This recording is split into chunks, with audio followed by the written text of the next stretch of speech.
Hi Stampin' friends. Today we'll be using Whimsical Trees. It is a great set. I say it's a great set because it has so many sentiments and so many different designs and so many different ways that you can use it.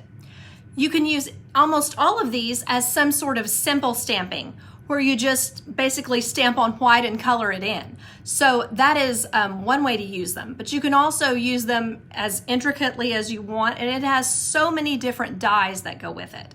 So I hope I can at least show you half of what's great about this set.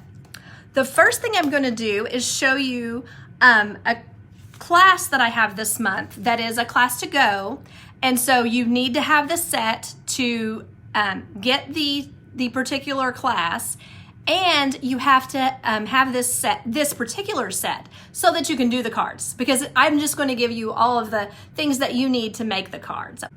So here is one of the cards. Let's see if I can get it in the frame there. There we go. Sorry about that. So it has some of the Whimsical, Whimsy and Wonder, designer series paper. And so all of that paper is very different colors than maybe you're used to at Christmas, but I really like them. So it has little hollies and little different pretty things with mint macaron. So this class is kind of based on that paper as well. Tonight I'm going to show you some things to do if you don't want to use the paper and maybe you like the more traditional Christmas colors. So anyway, you can see this is just stamped on this white here, and then I did die cut that out, and then this is a die cut garland in silver, and it says let your heart be light. And I just think that this stamp set can look, I'm showing you these to show you the way that Stampin' Up showed it and with the paper, but I think that this set can go a lot of different ways, so that's what I'm trying to show you by showing these, is my point. And this has the mint macaron velvet ribbon, which is so pretty. And the gorgeous, wonderful snowflakes are there. And I also used some of that we had with the hydrangea, these pearls in the pink. And I think it looks really nice with the Blushing Bride. I guess, I don't know if you would call them ornaments or lights, but whatever, on the tree. And then the cute stars I put on the, whoops, I'm going to the wrong side there, sorry. I put them on the top of the tree, one of the large cute stars. This one is a center easel, and it shows off so many of these pretty papers really well. So there you can see that, and it just makes a cute little card that you can set out for your friends. Now, one thing I did was add a lot of Wink of Stella to this one, and these little tiny ornaments are also part of the kit that you get there. That's also part of the dies. And this little tiny star is one of the dies. It cuts 5 stars at a time and 10 ornaments. So you get quite a few, no, 8 ornaments. So you get quite a few. And I've got to stick that down better, don't I? I guess I must have bumped that and knocked it off. But these little trees are adorable too. And they come on this very tall little trunk. So anyway, now I'm going to show you some other colors and other ways to use it. So I hope that is fun for us tonight. Now, if you decide you want to get the stamp and do the class, either online or however, I do have the host code listed here on the paper. So it'll be uncovered and covered as we go through. But it's YZ7KMJDN. All right.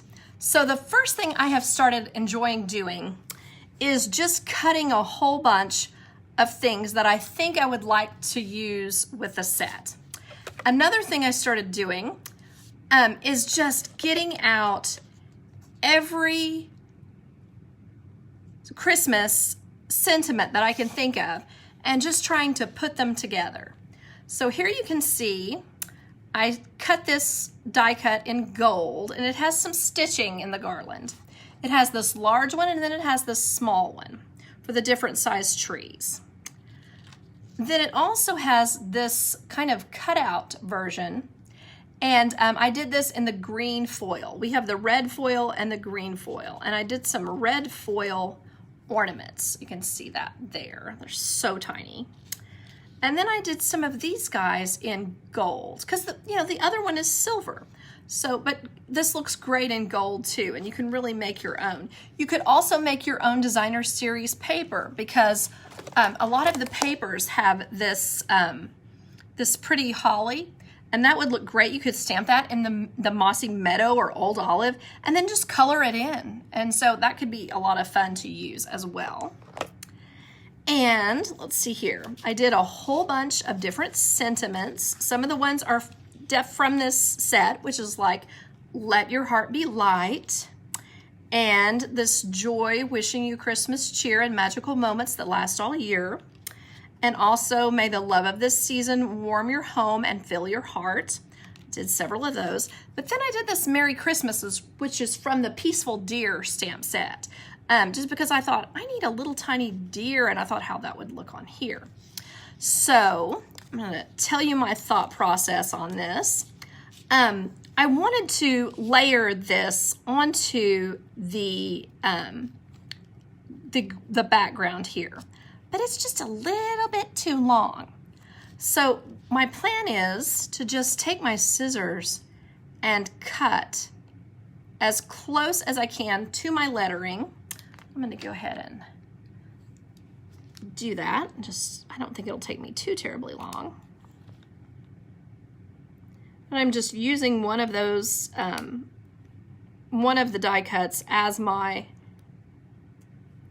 template for that. So then I cut it as close as I could there. Then I'm going to do the same thing on this end.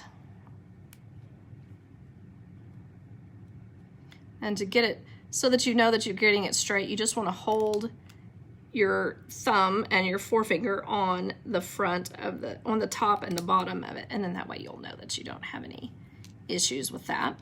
So there you can see I cut that as close as I possibly could, and that makes it just barely fit. I can probably tweak it just a little bit, but I think that will make that look pretty cute with that. Let me see here if I want to go a little closer on this end, I think.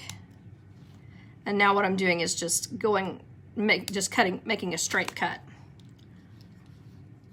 So there you can see what I was going for, and now I've got a little bit showing on each side. So I'm just going to go ahead and take my adhesive, put it on the back here. There we go. And just try to get that scooched in there, scoochy scooch. Okay, so then I wanted to imagine using this green tree. So now I am going to show how I did this. Now, one thing, when you run this through and cut a piece out of the center, it does kind of mess up the surface of your foil. So I did put a piece of typing paper there to prevent it from getting too bad, but it is still a little bit funny. So this one I cut down to the smaller size. And when you're using this as just a layer like this, I don't think that it matters that there's a little bit of texture to it. It doesn't really seem all that obvious, in my opinion, of course. And another thing I wanted to tell you about this, I held this up to the light and I could see this through here. So I got a piece of thick Whisper White to do this. So just a little tip there on what I found was easier. So I'm just gonna stick this on. Gotta remember to roll it over, and I'm also getting a little bit up here. You wanna, as you're using these, you wanna be sure and clean any adhesive that gets wrapped around up here on the top, because that can catch your new adhesive and tear it and get it into a roll that goes on forever and causes all kinds of problems. So as you go, it's good to just get that off of there. Okay, so then I'm just putting this here. Try to get it as straight as I can on each side. Okay, and it is a little bit slidey, so you have to be careful till it gets dry. And then now I'm just going to add some dimensionals, if I can find any. There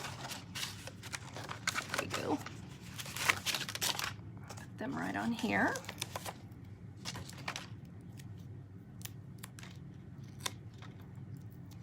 Luckily, no one sees the back, so that's one thing to consider as you're making your card. Hopefully no one will take it apart. If they do, they'll be super sad. Okay, so there's that. Oopsie.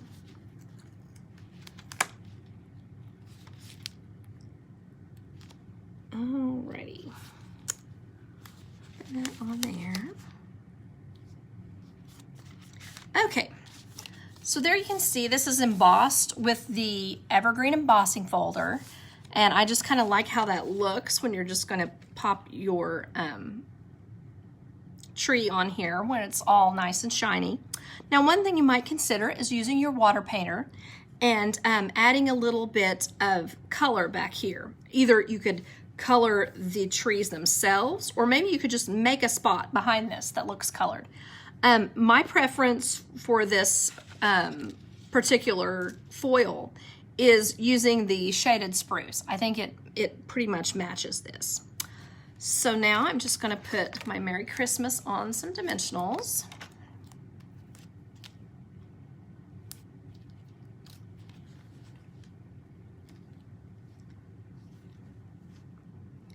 And then I think I would like to put dimensionals under this guy. I think that could add some depth. So let's see if I can find some small ones, and I did. Okay, put that.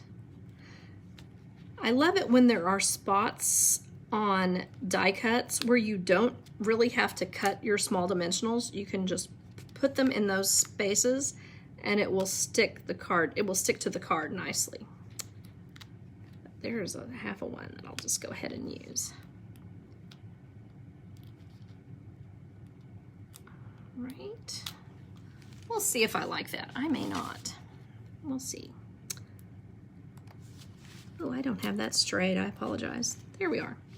Okay, so now that I've got that on there, I think it would be really pretty to do a couple of different things. So I wanted to kind of show you some options. You could put some of these red rhinestone basic jewels randomly on the tree. I think that would be super cute. You could do, if you have the patience, you could put these guys on there. Our little red foil ornaments. And if you don't have these, but you have the blends, you could use the blends to add color to your regular basic rhinestones. Or you could also use these guys, which are called holiday rhinestones. So you could put those on as well. So, and then I would probably, even after whatever I put on here, I would probably put some rhinestones up in one of the corners just to kind of add interest. So anyway, I like this kind of shiny card, and I think it's great for some of your friends that like a lot of shine. So there is one idea. Clean up my space just a second.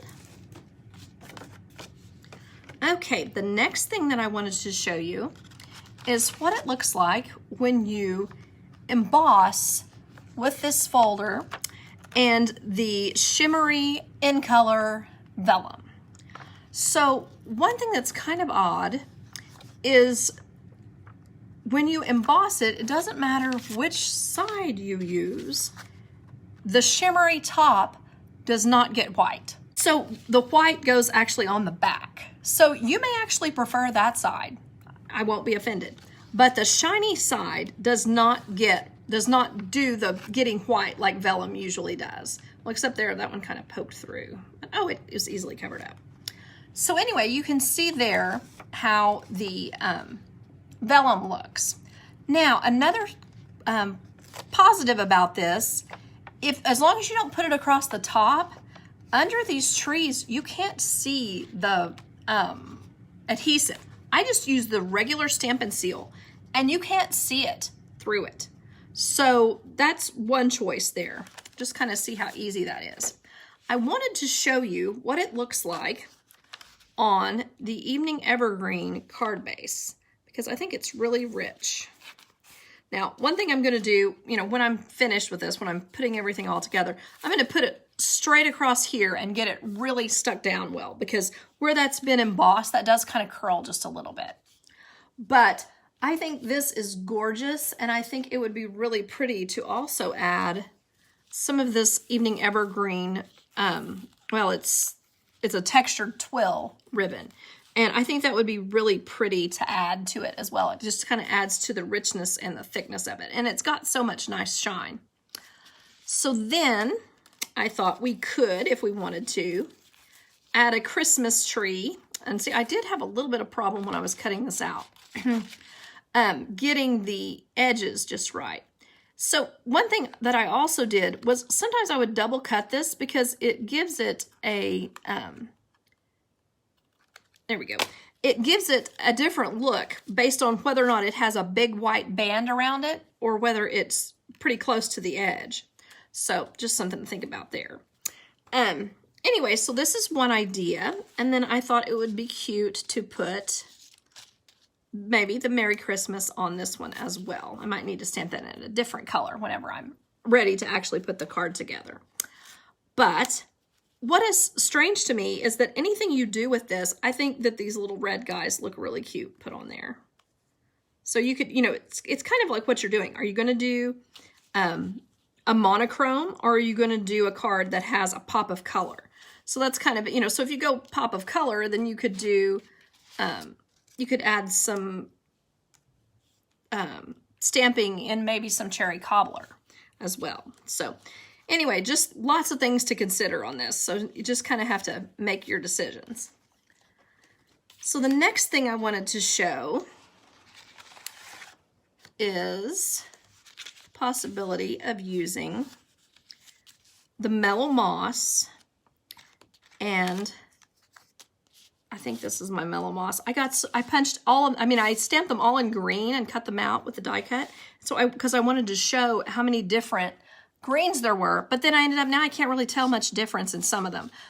Most of them I can, but some of them are like, is that olive or pear pizzazz? I don't know. And then another way that I considered here was putting the Merry Merlot and then doing this here. And then I wanted to show stamping, how simple it is to stamp these. I don't know if you would call them lights or if you would call them some other, just ornaments. So that's something to consider on there. Whether you want to, I'm going to try that at the very end. I'm going to try to color them in different colors and see if that turns out. So you guys can be my guinea pigs on that. You'll have to stay to the end so you can see if that works or not. Okay, so I'm going to get the Merry Merlot. Oh, Lisa, you've been coloring the pearls with cherry cobbler? I bet that is gorgeous and does look like holly berries. Great idea. I'll have to try that. Okay, so now I'm just going to stamp.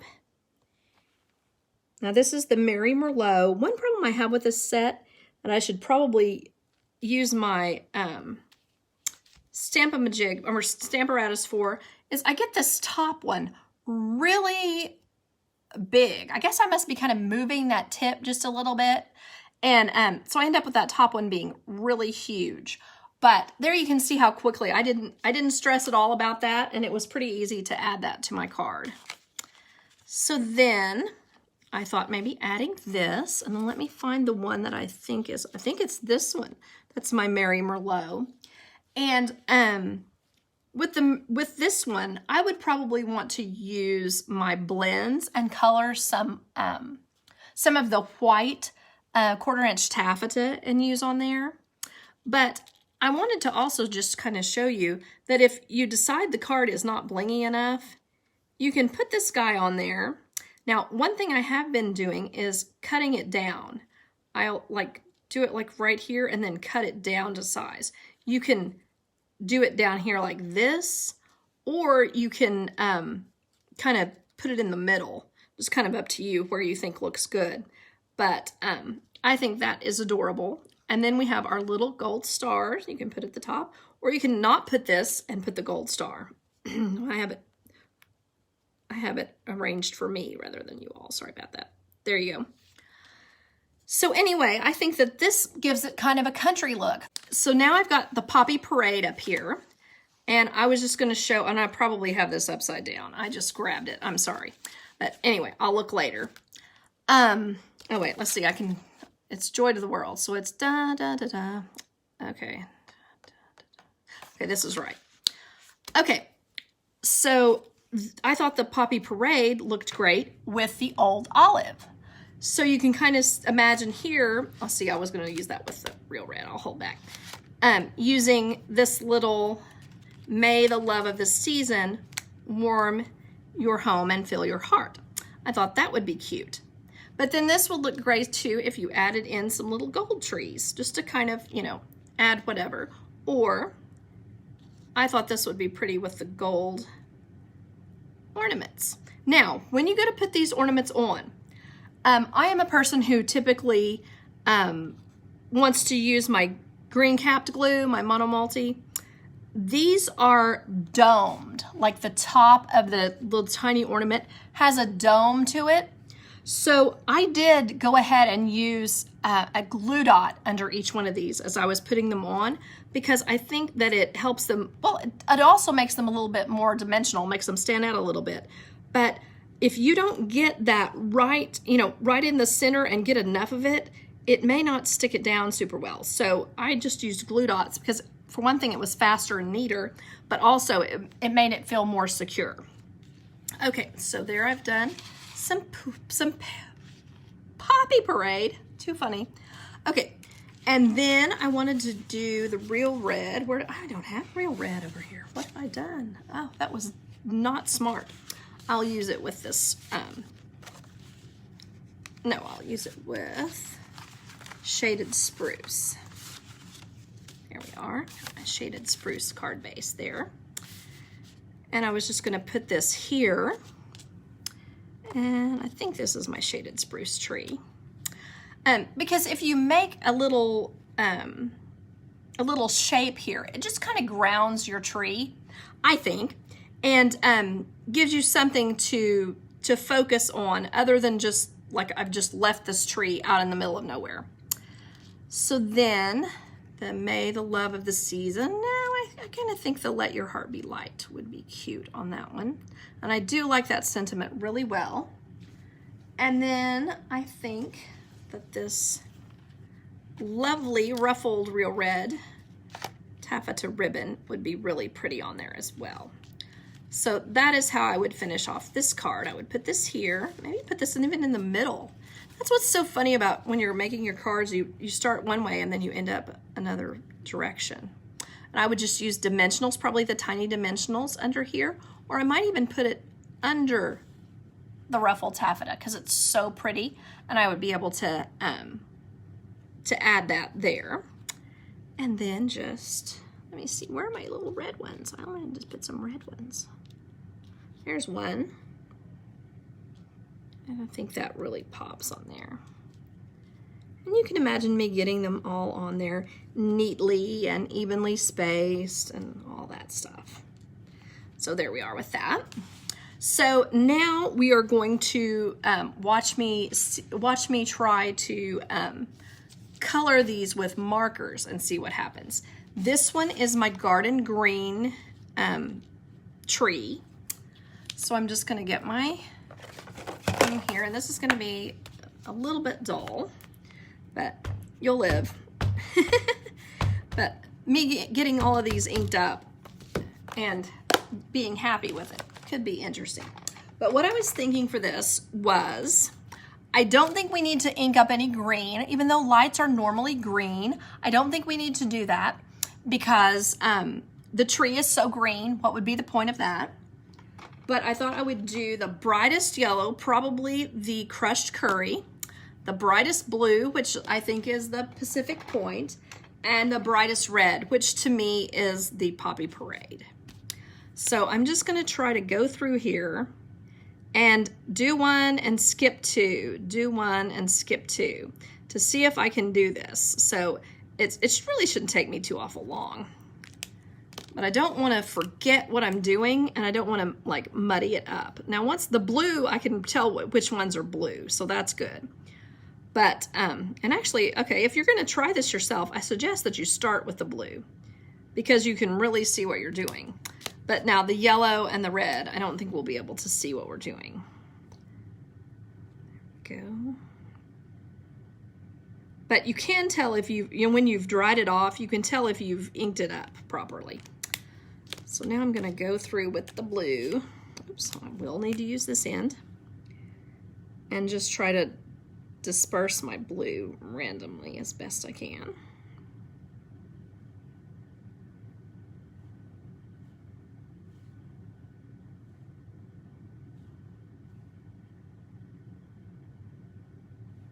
Try not to have them be together. Ooh, that is rough. Not sure how I'm gonna finish this, how this is gonna look. And as I look, I actually can see the red as well. The Poppy Parade.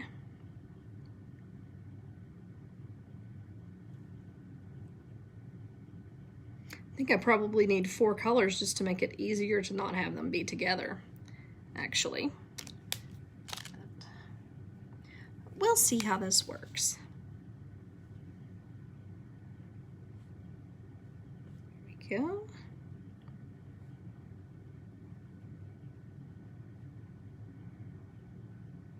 Can't tell if I've done the one in the center, of course, so that'll be kind of interesting. I'm gonna huff on this so that I can re-moisten the ink that's already on there.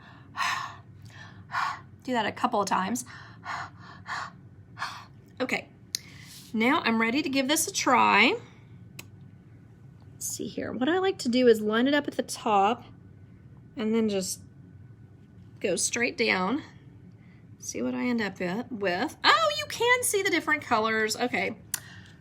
You may have to be here. I'm not sure you'll be able to see it on there, but you can definitely see the different colors on there, and it looks really, I'm pleased with it, let's say. So then I think it could be really cute to add the gold. Oh no, that's kind of too much. The gold kind of makes it fade, but the gold balls might not. They might be cute. Oh yeah, I think I would like that a lot. So there we go. Oh, I'm gonna have to hold back to not make this be my Christmas card this year, because that would be a lot of work, but it's super cute. Oh, I like it. There we go. Okay, and so there it is with the gold balls. Kind of sloshed them around there and lost my star, but oh, I'm super happy with that. Yep, I will have to play with that a lot. Okay, and where did I end up with my garden green? Oh, maybe I didn't get garden green. Okay, well, we'll just pretend I did here and we'll mat it on this. There we go. You can see that little guy right there. And that might be one that would look really good with this red under it as well. Oh yeah, I like that a lot. There we go. And then probably some red ribbon as well. So there you can see how I will probably end up finishing this one. So what we've done is we've tried to make cards using different colors than what is in the designer series paper, the Whimsy and Wonder. So I've done several different greens, and I've done several different embellishments and backgrounds, but I think this one is probably the most complete that I've done tonight, using the green foil, and that is in the holiday catalog. It's the red and green foil. So it's easiest for me to find that kind of stuff in the back. Then this one we used with the Merry Merlot, trying to kind of give it a little bit of a country sort of a look. And then this one with the evergreen, evening evergreen, in color sparkle vellum or glimmer vellum, whatever they call it, shimmer vellum, one of those. So anyway, I think you can see that this is fine to use, even if you don't want to use this paper that you may think is not Christmas colors. There are many other ways to use this set. So I appreciate you all watching, and I hope you have a great night. Bye-bye.